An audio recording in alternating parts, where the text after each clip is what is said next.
When I was a kid, there was an old junk shop that barely stayed in business. It wasn't one of those nice antique places. This place looked like it lost the fight with time. Boxes stacked to the ceiling, a bunch of clocks that didn't work, coffee cups filled with screws. The whole place smelled like cardboard and motor oil. One day I spotted something weird, a tiny doorbell, not attached to anything, just a tiny nameplate underneath that read, "Do not ring." You already know what I tried to do. Well, the shop owner to my right lifts up his eyes from his newspaper and says, "Don't do it."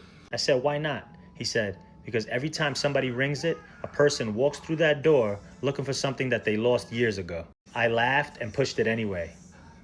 It didn't make any sound. Nothing happened. I looked at him proud, like I had proved him wrong. About 30 seconds later, a woman walks through the front door holding a faded photograph. The lady says, "This is gonna sound crazy, but did anyone turn in a little stuffed rabbit that I lost when I was 6? Again, the owner lifts up his eyes from his newspaper and just points to a shelf. The woman bursts out in tears and says, "I can't believe it." She pays $5 for it and leaves. I couldn't believe it. My jaw dropped. I looked at the owner and he looks at me and he says, "I told you." I push it again.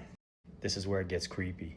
30 seconds later, a woman in about her 40s walks through the door, very unkempt, hair ragged.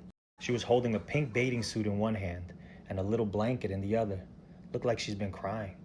She looks at me with the coldest stare I've ever seen and asks, "Has anyone seen my 6-year-old daughter?"